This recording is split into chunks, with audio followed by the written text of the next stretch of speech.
Guys, y'all already know that it's time to start getting serious when I start coming out with my Heaven and Hell Scenario series. Let's go!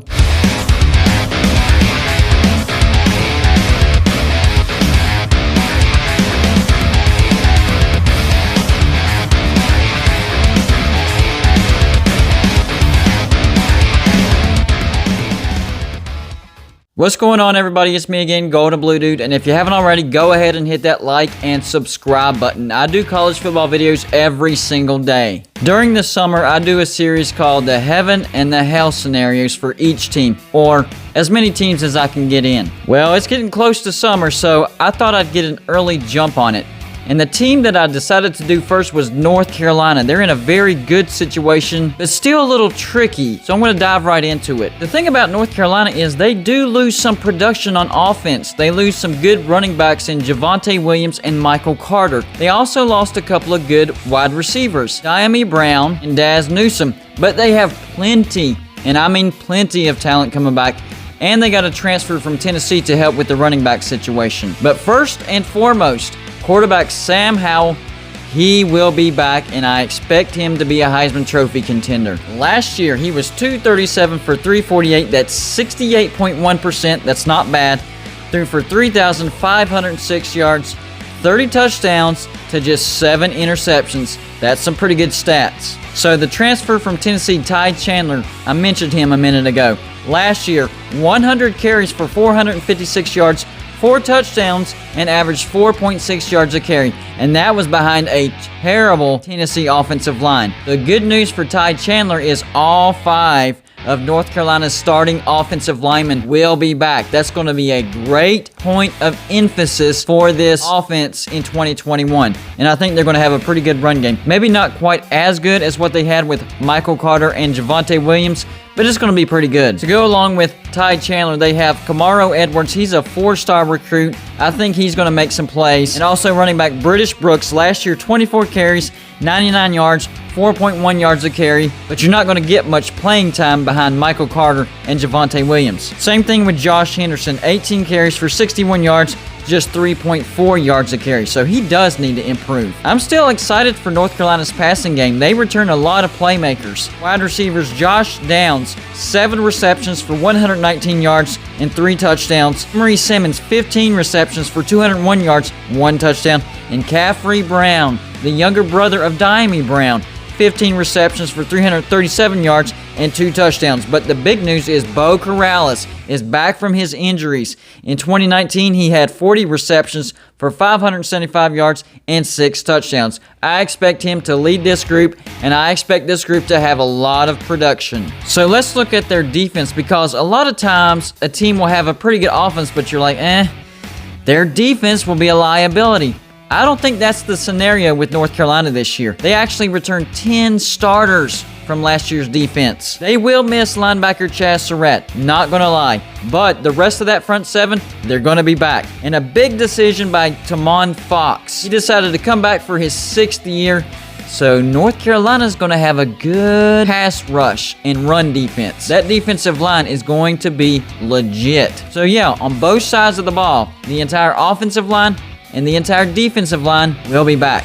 That's a great advantage for the Tar Heels. Now, even though they do lose Chaz Surratt, linebacker Jeremiah Gamel, he's back. So they will have experience and leadership in that group, and I think he will lead the way. I think safety Trey Morrison will lead the secondary. We can't forget about cornerback Tony Grimes. He'll be playing with a chip on his shoulder this year. Defensive coordinator Jason Bateman, he's going to be focusing on takeaways this year. They're good at stopping the run, fairly good at stopping the pass, but takeaways, they kind of struggled. Only 11 takeaways last year. So he's going to be focusing on that, and I think he can get a lot of takeaways out of this defense, because in 2019, they actually were a pretty good takeaway defense. So I think they'll get back to that level. So now the big question is, what does their schedule look like? Here we go. They start off the season at Virginia Tech, and they get Georgia State, Virginia at Georgia Tech, Duke, Florida State, Miami. 3 home games in a row. And then a bye. Then a road game to Notre Dame. Wake Forest, at Pitt, Wofford, and then at NC State. So, here's my hell scenario for North Carolina. 9-3. Yeah, that is the bottom that I see North Carolina doing. 9-3 is their hell scenario.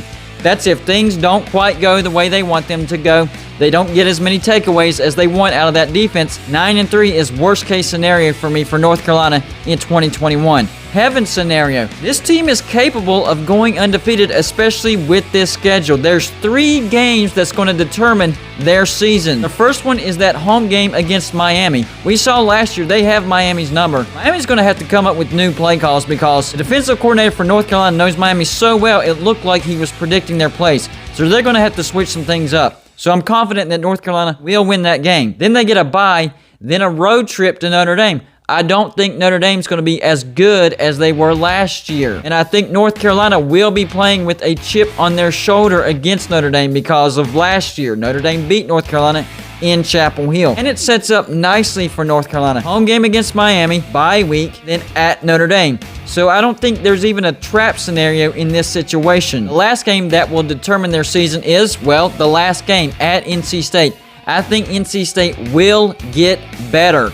In fact, I think NC State will finish second in the ACC Atlantic. NC State had a big bounce back year last year. They went from 4-8 to 8-4. So yeah, I have them finishing right behind Clemson at number 2. Look out for Louisville as well, though. I see North Carolina finishing the season either 10-2 or 11-1 and getting to the ACC championship game. Of course, if they go 10-2, one of those losses can't be to Miami, and Miami would need at least 2 losses, which I think is doable. So I think North Carolina will get to the ACC championship. I'm leaning more towards the 11-1 though, because even with their tough games, it sets up nicely. The Miami home game, a bye, and then a road trip to a Notre Dame team that's not going to be as good as they were last year, and you'll be playing with a chip on your shoulder. So yeah, I'm kind of leaning towards the 11-1. Possibly undefeated as long as they don't look over anybody. And if they can get to the ACC championship and play their A++++ game, they might have like a 10% chance of beating Clemson. And you never know in those games. North Carolina will have a ton of experience on defense. Clemson will have a ton of experience on defense. On one side, you'll have North Carolina with an experienced, skilled Sam Howell. And on the other side, Clemson, they have DJ Uiagalelei. Now, he's not as experienced as Sam Howell, but man, he is explosive. So I want to see that matchup. It's going to be a good one. When that game comes together, that's when I'll do my prediction for that game. I don't want to give anything away. That's all I got for you for this show. Like and subscribe if you haven't already. And I'll see you on my next show.